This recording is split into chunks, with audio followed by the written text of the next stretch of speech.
चलिए बच्चों, सभी को जय श्री कृष्णा। तो कैसे आप लोग? बढ़िया, चलिए बढ़िया रहिए। तो एमपी बोर्ड का जैसा कि मैंने लॉन्ग क्वेश्चंस दिए थे, अब उन लॉन्ग क्वेश्चन में से मैंने आप लोगों को बोला था कि हम आप लोगों को ऑब्जेक्टिव क्वेश्चन भी देंगे। तो ऑब्जेक्टिव क्वेश्चन आज हम स्टार्ट कर रहे हैं, जिनमें से पहले जो हैं आपको ऑब्जेक्टिव क्वेश्चन पिछले साल के अपलोडेड हैं, लेकिन इस साल proper pure NCERT based question हैं जो आपको इस चैनल में एमपी बोर्ड या सीबीएसई बोर्ड या ये एनसीईआरटी के क्वेश्चंस हैं, तो आप नीट के लिए भी इनको सॉल्व कर सकते हैं क्योंकि टोटल सिलेबस एनसीईआरटी बेस्ड है। आपको जो भी हम यहाँ क्वेश्चन सॉल्व कराएंगे, एक एक क्वेश्चन आपका एनसीईआरटी का ही है। एनसीईआरटी के बीच के पैराग्राफ से लाइन बाय लाइन के वहाँ से क्वेश्चन निकाले हैं। तो ज़्यादा नहीं, अपन आप लोगों को साथ एक एक करके क्वेश्चन डिस्कस करेंगे। तो पहले जैसा पहले क्वेश्चन है, पहला क्वेश्चन है यहाँ पे हमारा। अपन एक काम करो, चैप्टर जो है ना बेटा, अपन चैप्टर ले रहे हैं पहले ह्यूमन रिप्रोडक्शन। ह्यूमन रिप्रोडक्शन वाले चैप्टर में अपना पहला क्वेश्चन अपन लेके चलते हैं। तो फर्स्ट क्वेश्चन है, each testis has how many testicular lobule.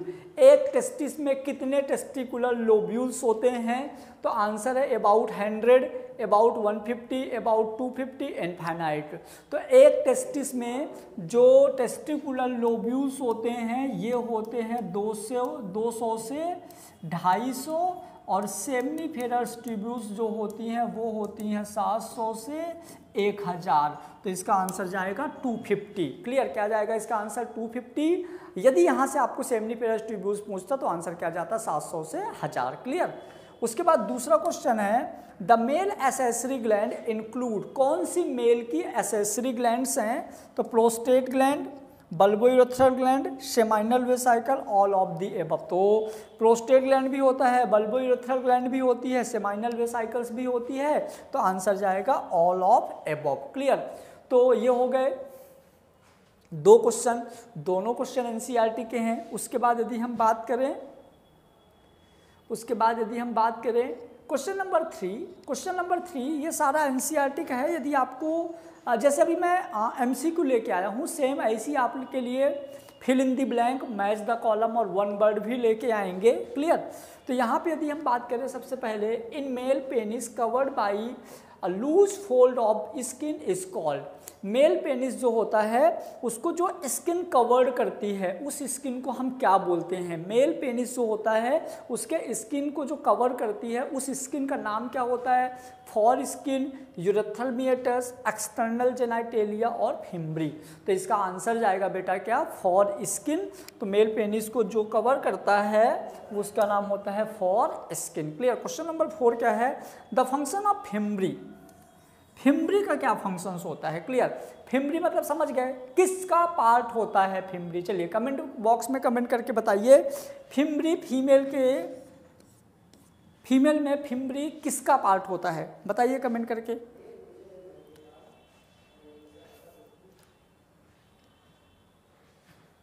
Fimbriae किसका पार्ट होता है? जल्दी बताइए।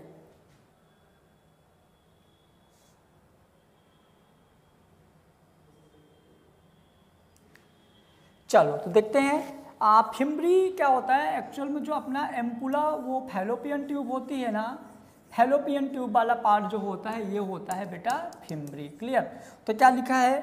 Collection of ovum after ovulation. Ovum को कलेक्ट करता है ओवुलेशन के बाद।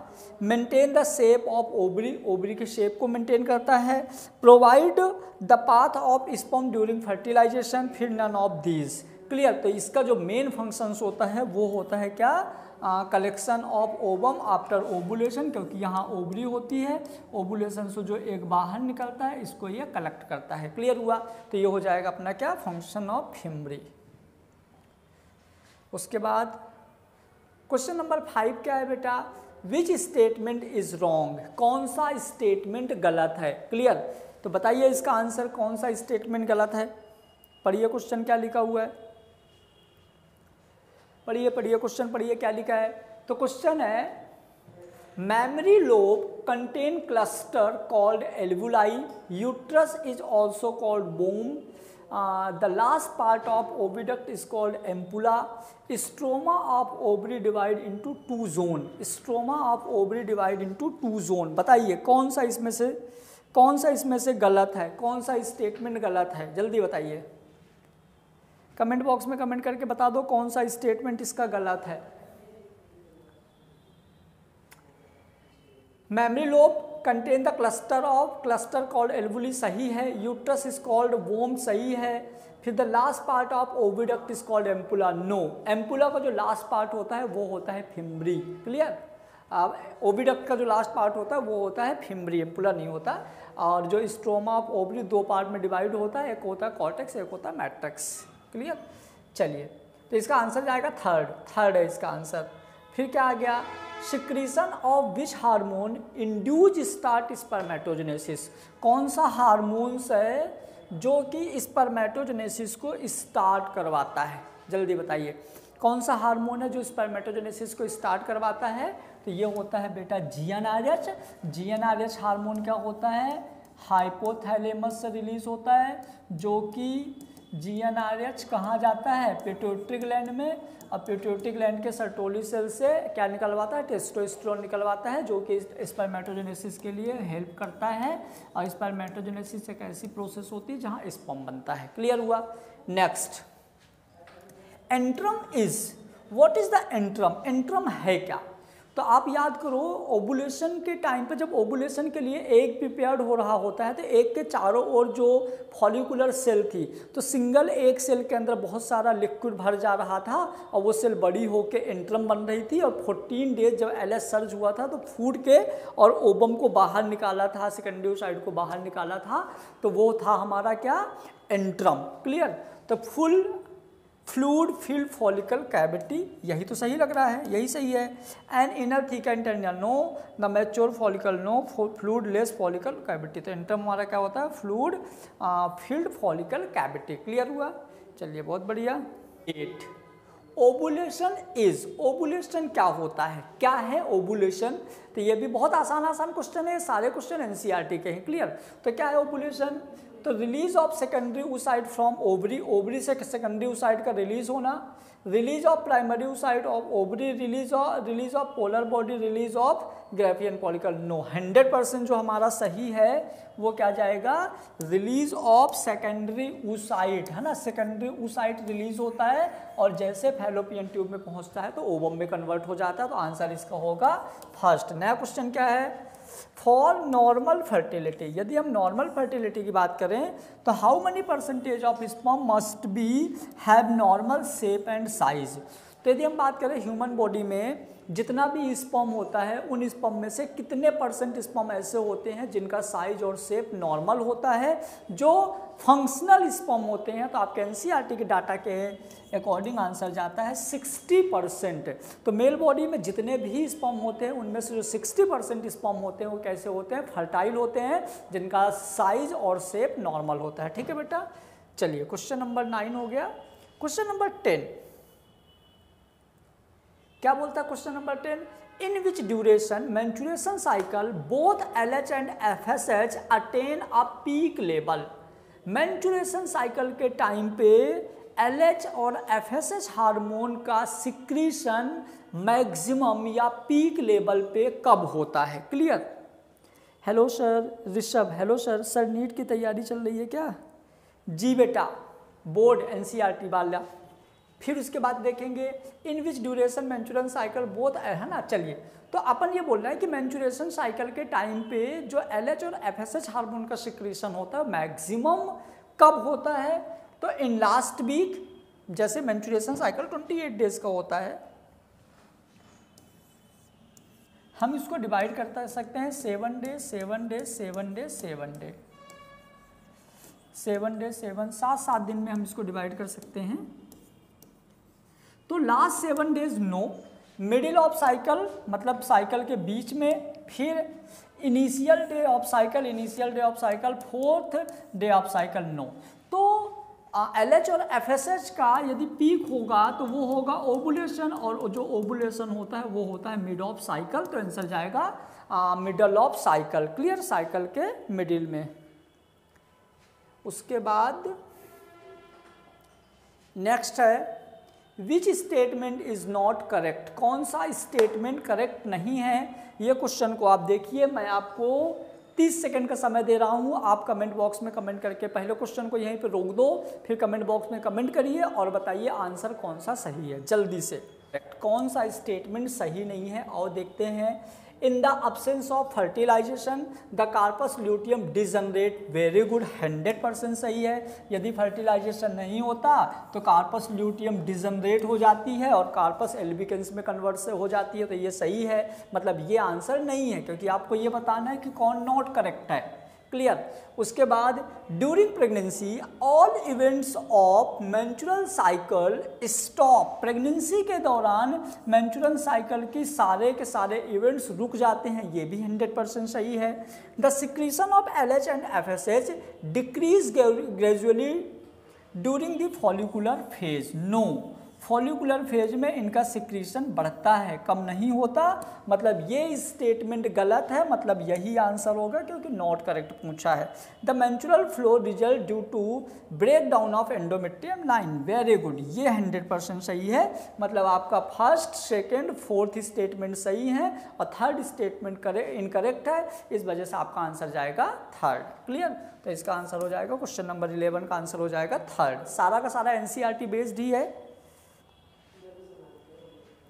उसके बाद क्वेश्चन नंबर 12 क्या है, in which phase of menstrual cycle Graafian follicle transform as the corpus luteum, in which phase of menstrual, ये भी अच्छा क्वेश्चन है, जल्दी देखिए, आपको फिर मैं 30 सेकंड का समय दे रहा हूं, आप क्वेश्चन को रोकिए, पहले आप आंसर को कमेंट बॉक्स में कमेंट करिए, देन इसका आंसर मैं आपको बताऊंगा। चलिए तो देखते हैं क्या बोल रहा है। In which phase of menstrual cycle Graafian follicle transform as the corpus luteum, तो क्या जाएगा luteal phase, proliferation, follicular growth, तो आंसर जाएगा आपका इसका ल्यूटियल, क्या जाएगा इसका आंसर ल्यूटियल। नेक्स्ट आ जाइए, which hormone is essential for maintenance of the endometrium, कौन सा हार्मोन है जो एंडोमेट्रियम का मेंटेनेंस करता है। तो एक हार्मोन था जो एंडोमेट्रियम लेयर बनाता था जिसका नाम था एस्ट्रोजन। अब आप इसका आंसर बता दो फटाफट। फॉलिकल स्टिमुलेटिंग हार्मोन नहीं है, LH नहीं है, टेस्टोस्टेरोन तो मेल में होगा तो ये होगा ही नहीं, तो आंसर क्या जाएगा बेटा, तो इसका आंसर जाएगा प्रोजेस्टेरॉन, क्या जाएगा इसका आंसर प्रोजेस्टेरॉन, है ना।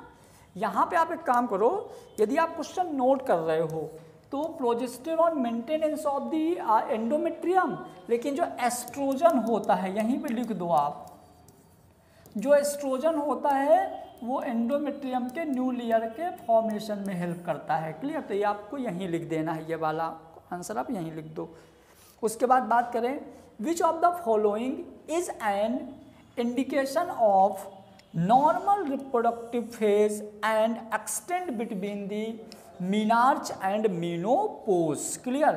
विच of the following is an indicator of normal reproductive phase and extend between menarche and menopause, जल्दी बताइए।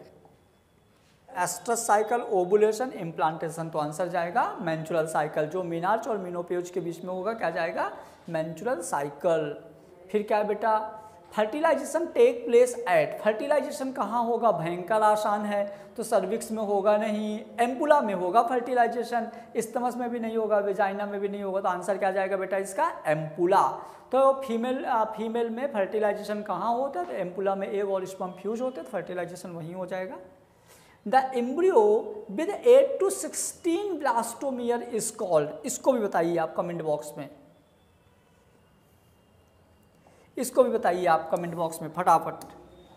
The embryo with 8 to 16 state, है ना, ब्लास्टोमियर इज कॉल्ड, एम्ब्रियो में 8 से 16 स्टेट को हम क्या बोलेंगे, कौन सी स्टेट होती है, तो मॉरुला, ब्लास्टुला, गैस्टुला, फिटस, तो आंसर जाएगा मॉरुला स्टेज। मॉरुला क्यों बोलते हैं, क्योंकि इसके सेल का जो अरेंजमेंट होता है मलबेरी फ्रूट्स जैसे होता है, इस वजह से हम इसको क्या बोलते हैं मॉरुला stage. During implantation, the blastocyst become embedded in which layer of the uterus? बहुत आसान है, इम्प्लांटेशन के टाइम पे ब्लास्टोसिस्ट यूट्रस के कौन सी लेयर में एम्बेडेड होता है, कौन सी लेयर में अंदर जाता है, बहुत आसान है, जल्दी आप ही लोग बता दो फटाफट क्या जाएगा आंसर। ट्रोफोब्लास्ट कभी नहीं, एंडोमेट्रियम, ट्रोफोब्लास्ट उसका लेयर ही नहीं है, एंडोमेट्रियम, मायोमेट्रियम, पेरीमेट्रियम, तो जो पहली लेयर होती है एंडोमेट्रियम अंदर से, उसमें एम्बेडेड होगा ये ना, तो आंसर जाएगा एंडोमेट्रियम।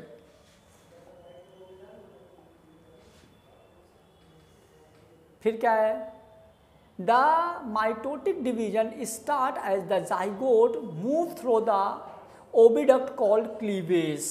बहुत अच्छी बात है, जल्दी बताओ फटाफट स्पीड में, क्या जाएगा इसका answer. The mitotic division start as the zygote move through the oviduct called cleavage. तो देखो फर्टिलाइजेशन होता है कहाँ पे, एम्पुला में, और एम्पुला से जब ये मूव करके यूट्रस की साइड जा रहा होता है तो उसमें क्या हो जाता है, इसमें हो जाता है माइटोटिक डिवीजन, तो आंसर जाएगा इस्थमस। आसान क्वेश्चन है, मतलब क्वेश्चन तो काफ़ी अच्छा है, लेकिन आपको क्या पहले से पता है इसलिए ये आसान हो गया। क्लियर, बहुत अच्छा क्वेश्चन है कि मतलब डिवीजन कम होगा, क्योंकि जो मैकेनिज्म बेस होते हैं क्वेश्चन थोड़ा टफ हो जाते हैं। क्लियर, चलिए ये वाला भी करिए, इसके मैं ऑप्शन ले आता हूँ स्क्रीन में आपके। क्या है question, during fertilisation a sperm come in contact with the which layer of ovum. वाह, जल्दी बताइए, फर्टिलाइजेशन के टाइम पे स्पर्म ओवा के कौन से लेयर से कांटेक्ट में आता है। स्पर्म जो है ओवम के किस लेयर के कांटेक्ट में आता है, तो पहली लेयर जो होती है जोना पेलुसिडा, तो आंसर क्या जाएगा इसका, second, zona pellucida. Function of placenta, placenta का फंक्शन क्या होता है, तो ऑप्शन है, जो कि बहुत अच्छा क्वेश्चन है। प्लेसेंटा आप सबको पता है, हिंदी में अपरा बोलते हैं। तो function of placenta is supply of O2 to embryo, removal of CO2 produce by the embryo, फिर produce several hormone, all of the above. तो प्लेसेंटा का काम, ये सारे काम होते हैं, oxygen, carbon dioxide transportation, waste material को बाहर निकालना, हार्मोन सिक्रेट करना, तो ये सारे के सारे काम किसके होते हैं, प्लेसेंटा के। तो क्लियर, तो ये हो गए बेटा आपके MCQ 20 objective multiple choice question मैंने निकाला हूँ इस चैप्टर से। इसके बाद आपको इसी के fill in the blank match the column भी हम अगले लेक्चर में देंगे। तो यदि आप पहली बार लेक्चर देख रहे हो तो आप इसको सब्सक्राइब कर लेना, जिससे इस तरह के ऑब्जेक्टिव क्वेश्चन भी आपको मिलते रहें। क्लियर बेटा, चलिए थैंक यू सो मच। यदि आपको और भी कुछ चाहिए बोर्ड एग्जाम से रिलेटेड तो कमेंट बॉक्स में जरूर कमेंट करिएगा। Thank you so much.